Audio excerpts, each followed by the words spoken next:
नमस्कार, स्वागत है आप सभी का न्यूज वन इंडिया में और मैं हूं आपके साथ शाबनी पटनायक। ये पल बेहद ही खास है। अयोध्या के साथ साथ देश भर, दुनिया भर के लोगों के लिए ये दिन ऐतिहासिक है, महत्वपूर्ण है और इसी का इंतजार सदियों से सभी कर रहे थे। और आज हमारे बीच कुछ खास मेहमान मौजूद है। परिचय करा देती हूँ। श्री महंत हरिगिरी जी महाराज अखाड़ा परिषद के महामंत्री है और श्री महंत रविंद्रपुरी जी महाराज अध्यक्ष अखाड़ा परिषद के हमारे बीच मौजूद है। आचार्य महामंडलेश्वर बालकानंद जी गिरी जी महाराज भी हमारे बीच मौजूद है।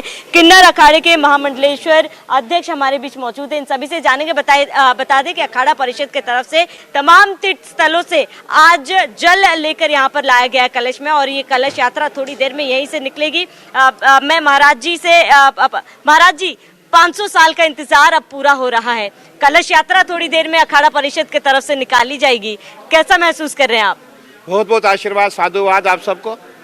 आज ऐसा लग रहा है कि आज पूरा अयोध्या नहीं, पूरा विश्व राममय हो रहा है। जहाँ जहाँ हमारे सनातनी है, हमने उत्तराखंड से लेके यूपी में देखा, जहाँ भी हम गए, जब यात्रा में हम आए, हमने देखा हिंदू मुसलमान जितने भी लोग हैं, जितने संप्रदाय है, सभी राममय हो गई है। ये बहुत बड़ा मैसेज है, ये बहुत बड़ा मैसेज है पूरे विश्व के लिए कि देखिए इस समय जो हमें वो भी दिन याद है जब जो पुरानी सरकार थी उसने यहाँ हत्याएं बहुत की है। कहीं हमारे जो कार सेवक है उनका यहाँ देहांत हो गया है, मारे गए थे और उनके लिए हमने जो है हरिद्वार से गंगा यमुना और जो हमारी सरजू है उसका जल लेके यहाँ आए। और जितने भी हमारे संत महात्मा जो उनके पास जल होता है, जितने भी हमारे हिंदुस्तान में जो नदियाँ होती है उनका जल जो है लेके आए हैं। उससे क्या होगा, जो अयोध्या है, अयोध्या में जहाँ कोई भूत प्रेत पिशाच आगे कोई बाधा न बंधे, इसलिए जो है हमने पूरा जो जल अयोध्या में छिड़काव करना है, अयोध्या का शुद्धिकरण करना है और उसके बाद वो जल जो है राम मंदिर में जाएगा, रामलला का उससे अभिषेक होगा।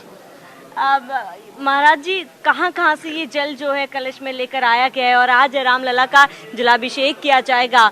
कहाँ के जल, कौन से तीर्थ स्थानों के जल यहाँ पर इस कलश में फिलहाल रखे गए? हमारे यहाँ शास्त्र में एक श्लोक है, गंगा सिंधु सरस्वती तयमुना गोदावरी नर्मदा कावेरी सरयू महेंद्र तनया चरमणवती वेदिका क्षिप्रा विप्रवती महासुरनदी ख्याता चया गुंडकी पूर्णा पूर्ण जले समुद्र सहिता कुर्वन्तु नये मंगलम।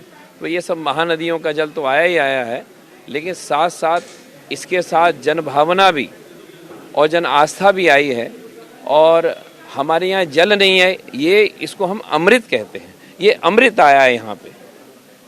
बिल्कुल महाराज जी, कैसा महसूस कर रहे हैं? क्योंकि जैसे कि महाराज जी ने बताया है कि अमृत जो है फिलहाल अयोध्या में पहुंचा हुआ है और ऐसे में रामलला का जलाभिषेक किया जाएगा। क्या महसूस कर रहे हैं आप? रामलला के अभिषेक के लिए वो जगह जगह विश्व के सभी तीर्थों का जल लाया है इधर। वो रामलल्ला को वो अभिषेक, बोलिए मराठी में, अभिषेक करना करता है। महाराज जी महाराष्ट्र से आए? महाराष्ट्र से आए, शिरडी कोपरगांव संत जनार्दन स्वामी आश्रम कोपरगांव बेट यहाँ से आए हो। चलेंगे। आप किन्नर अखाड़े के अध्यक्ष हमारे बीच मौजूद है। माता जी क्या महसूस कर रही हैं आप? ये क्षण जो है बहुत ही महत्वपूर्ण है, सालों का इंतजार पूरा हुआ है, आप क्या महसूस कर रही हैं? सबसे पहले हमारे जितने बड़े हैं सबको साक्षात दंडवत प्रणाम करती हूँ मैं। जितने हमारा अखाड़े जूना अखाड़ा से सबको प्रणाम। मैं किन्नर अखाड़ा की महामंडलेश्वर कंकेश्वरी नंदगिरी किरण बाबा गोरखपुर जनपद की रहने वाली आंध्र प्रदेश की गोरक्षनाथ नगरी में पली बड़ी। ये बहुत खुशी की बात है और बहुत उल्लास है हम किन्नर समाज में भी कि हम 14 वर्ष उनके साथ वनवास भी काटे थे हमारे पूर्वजों ने।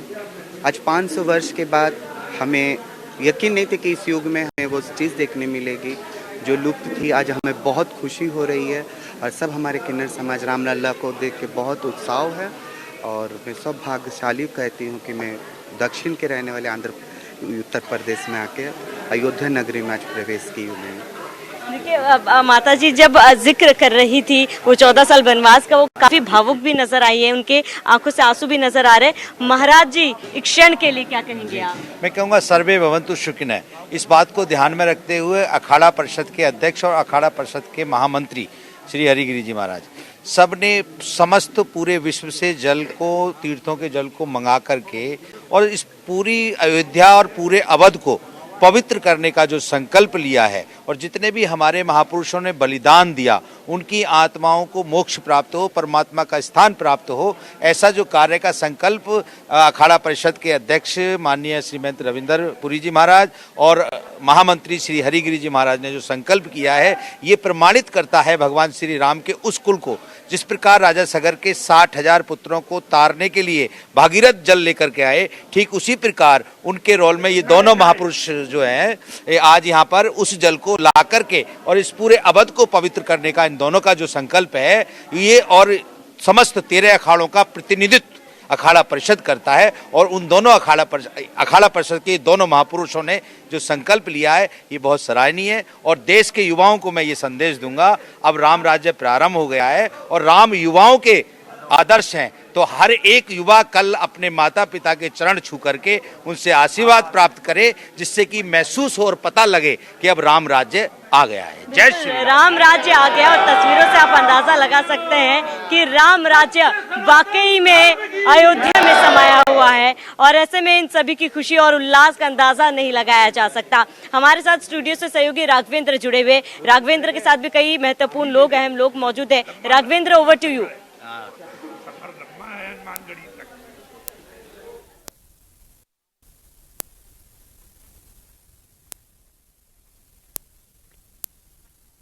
मेहमान आज अयोध्या में पहुंच रहे हैं और सिर्फ अयोध्या ही नहीं बल्कि दुनिया भर में उत्साह भी मचा हुआ है। स्टूडियो में इस समय रामोत्सव को लेकर हमारे साथ चर्चा के लिए ब्रह्मा कुमारी आश्रम से आई वरिष्ठ राजयोगिनी उषा दीदी जी हैं। आपका बहुत स्वागत है न्यूज़ वन इंडिया में। उषा दीदी जी, किस तरह से आज अनुभूति कर रही है रामोत्सव के पर्व पर आपको ट्रस्ट द्वारा आमंत्रण मिला? ऐसा है कि जब से निमंत्रण मिला है तो बहुत खुशी है असल में, क्योंकि ये सुना था कि 500 साल में कितने लोगों ने संघर्ष किया और संघर्ष करते करते आज ये घड़ी आई है कि जब हम रामलला को फिर से उनके मंदिर में प्राण प्रतिष्ठा करेंगे। तो इसीलिए एक हिंदू होने के नाते, भारतीय होने के नाते ये तो गर्व की बात नहीं है, क्योंकि हमें गर्व है इतना नहीं, लेकिन सारे भारतवासियों को, हर एक हिंदू को, हर एक सनातन धर्म वाले को इसका गर्व है। आप ब्रह्मा कुमारी आश्रम से हैं, वहाँ कहा जाता है शिव और शंकर अलग अलग हैं। राम को आप भगवान भी नहीं मानती, आप उन्हें देव के रूप में मानती है, मर्यादा पुरुषोत्तम के रूप में मानती है। ऐसे में उनका मंदिर यहाँ पर बन रहा है। आप उन्हें किस नजर से देख रहे हैं? क्या उन्हें भगवान राम मानती है या देव राम मानती है या मात्र एक मनुष्य के रूप में उन्हें देखती है? ऐसा है, तीनों ही रूप है, क्योंकि शास्त्रों में भी तीनों रूप दिखाए गए। भगवान जब कहते हैं हम, तो भगवान में व मना नहीं, व मना गगन, व मना वायु, व मना आकाश और न मना। तो जो जिसने पांचों तत्व के ऊपर अधिकार प्राप्त किया, जिन्होंने प्रकृति को अपनी दासी बनाया, तो उस रूप से वो भगवान भी है, तो दिव्य पुरुष है।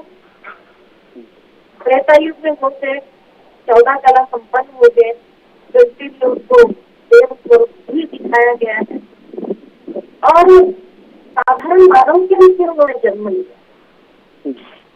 जरूर है कि आज के मनुष्य को कुछ सिखाने के लिए, कुछ प्रेरणा देने के लिए उन्होंने मानव जन्म लिया। 4 वेद, 6 शास्त्र और जो सनातन धर्म की तमाम सारी पुस्तकें हैं, चाहे वो वाल्मीकि रामायण की बात करें या गोस्वामी तुलसीदास की द्वारा लिखे रामचरितमानस की बात करें, उनके द्वारा दिए गए संदेशों से ब्रह्मा कुमारी के संदेश काफी भिन्न पाए जाते हैं।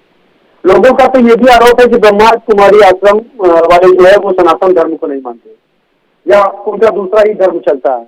आखिर ये क्यों मतभेद है? आप हमारे बहस को देख रहे हैं, बहस पर किसकी मुक्ति, क्रिश्चियन की या दूसरे धर्म की नहीं है। लक्ष्मी नारायण राधे कृष्ण जो सबसे बड़े सनातन धर्म का प्रतीक, तो कैसे कह सकते कि हम सनातन धर्म को नहीं मानते? इनफैक्ट प्रजापिता ब्रह्मा कुमारी विश्वविद्यालय का ये लक्ष्य है कि जो टीचिंग्स है, जो शिक्षाएं दी जाती है, उससे आदि सनातन देवी देवता धर्म की पुनः स्थापना करें। ऐसी क्या जरूरत पड़ी जब तमाम सारे ऑलरेडी ट्रस्ट बने हुए थे, ऑलरेडी मंदिर बने हुए थे, कहीं भगवान राम की पूजा होती है, भगवान कृष्ण की पूजा होती है, महादेव यानी काशी विश्वनाथ में पूजा होती है, ऐसी क्या जरूरत पड़ी? ऐसा है कि हर एक पूजा पाठ में ज्यादा चले गए, या जैसे कहा जाता है कि कहीं न कहीं अंधविश्वास में ही लोग ज्यादा चले, तो आचरण करने की जहाँ बात आती है वहाँ मैं नहीं, या हम तो कलयुगी है, साधारण मानव है, हम नहीं कर सकते, इसलिए पूजा पाठ करना, लेकिन उनके जीवन से प्रेरणा नहीं लेना, ये हो गया। क्योंकि आवश्यकता पड़ी कि जहाँ नारी के लिए कहा जाता है कि माँ प्रथम गुरु है, वो बच्चों को जिस तरह से संस्कार दे सकती है और कोई नहीं दे सकता है।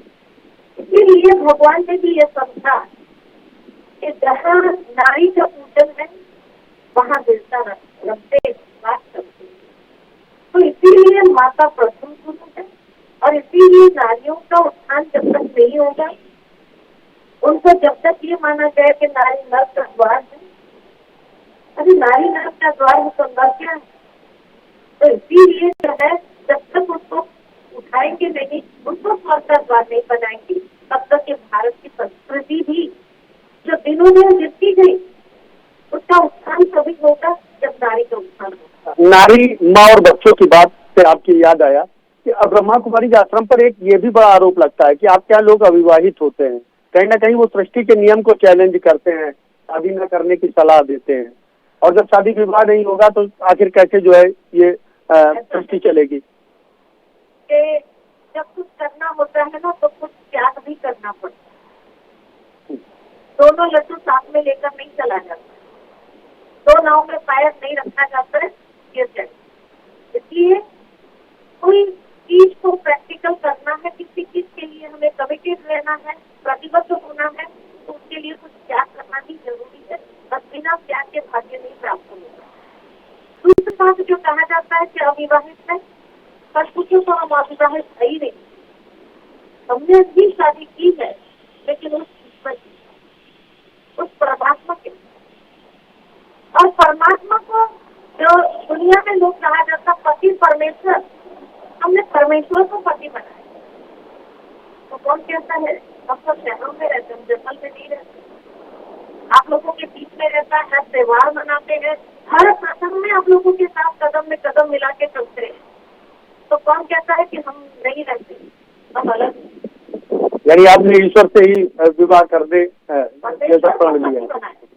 लोग पति को परमेश्वर मानते हैं तो भी नहीं मानते हैं, आजकल तो तुरंत विपद हो जाता है। अच्छा, अयोध्या में मंदिर फैसले के बाद से एक तरफ मंदिर का निर्माण शुरू हुआ, वही दूसरी तरफ तमाम सारे ट्रस्ट, श्री श्री रविशंकर की बात करें या खुद जगत गुरु रामभद्राचार्य जी की बात करें या अन्य तमाम सारे संत महात्माओं और धार्मिक संगठनों के यहाँ पर ट्रस्ट बन रहे हैं, उनकी लोग यहाँ पर लगातार आना जाना शुरू कर चुके हैं। क्या ब्रह्मा कुमारी के आश्रम का भी कोई संस्थान अयोध्या में खुलने वाला है? हमारे 3-4 आश्रम अयोध्या में पहले से, फैजाबाद में है, अयोध्या में है, पचलेश्वर का एड्रेस आपको बता देंगे। अच्छा, मूल उद्देश्य क्या है? ब्रह्मा कुमारी के आश्रम का मूल उद्देश्य क्या है? मूल उद्देश्य यही है कि जिस तरह से भगवान श्री राम की जो मर्यादा पुरुषोत्तम उसको दिखाया, ये प्रैक्टिकल एक साधारण मानव का रूप होते हुए भी किस तरह हर संबंध को वफादारी से निभाया, उसमें कहीं चूक नहीं। तो प्रैक्टिकल हमें भी अपने जीवन के अंदर आचरण को श्रेष्ठ बनाना, ये प्रजापिता ब्रह्मा कुमारी ईश्वरीय विश्वविद्यालय का लक्ष्य है कि नर ऐसी करनी करे जो नर नारायण बने, नारी ऐसी करनी करे जो श्री लक्ष्मी बने, नर ही तो नारायण, नारी से ही तो श्री लक्ष्मी बने। तो क्यों नहीं हम अपने आचरण को श्रेष्ठ बना करके उनको उस देवतुल्य स्थिति को प्राप्त करें, ये प्रजापिता ब्रह्मा कुमारी का लक्ष्य। ब्रह्मा कुमारी के आश्रम पर आय के स्रोत को लेकर के भी तमाम सारे आरोप लगते हैं कि इनके आखिर आय का स्रोत क्या है, किस तरह से इतने बड़ी व्यवस्था चलती है, कई देशों में जो है संगठन विस्तार कर रहा है और लगातार संगठन बढ़ता चला जा रहा है, आय का मुख्य स्रोत क्या है? ऐसा है कि परिवार कैसे चलता है, आपका परिवार कैसे चलेगा? बाहर चंदा लेने जाएंगे क्या? घर के जो सदस्य है वही घर को चलाते हैं। तो प्रजापिता ब्रह्मा कुमारी ईश्वरीय विश्वविद्यालय भी एक परिवार है, और परिवार होने के नाते जो इस परिवार का सदस्य है उस परिवार का सदस्य ही परिवार को चलाता है। इसलिए हम लोग कहीं पर भी बाहर कोई ग्रांट या गवर्नमेंट लोन ये सब नहीं लेने जाते हैं। लेकिन हमारे जितने भी सदस्य हैं जो उन्होंने अपने जीवन को परिवर्तन किया है, उस परिवर्तन से जो बुरी आदतें को छोड़ा है, बुरी आदतों को छोड़ करके उन्होंने अपने जीवन के अंदर अच्छे आचरण अपनाया है। जैसे कई लोग सिगरेट पीते थे, शराब पीते, वो जब छूटता है तो इतना आय बच जाता है, अब वो इसमें लगाते हैं कि भाई इतना मैं पी करके खत्म करता था ना, अब नहीं पी रहा हूं तो अच्छे कार्य में लगाऊं। तो इस तरह से, और वैसे भी मैं आपको बताऊं कि जब हमारा कोई भी बड़ा प्रोजेक्ट होता है तो हमारी जो मुख्य प्रशासिका दादी प्रकाशमणि जी थी, तब से लेकर के ये बात चली आई है कि एक प्रोजेक्ट के लिए, कोई बड़ा प्रोजेक्ट होता है, कुल मिलाकर चंदा के रूप में और लोगों में बुराइयों को दूर करके अच्छाई में उसका निवेश किया जाता है। 1-1 रुपया पर डे, 1 रुपया पर डे पर व्यक्ति जमा होता है। तो ठीक है, आपने बहुत अच्छी तरीके से न्यूज़ वन इंडिया पर हमारे सवालों का जवाब दिया और समय दिया, इसके लिए बहुत बहुत धन्यवाद। फिलहाल इस इतना दीजिए मुझे इजाजत, नमस्कार।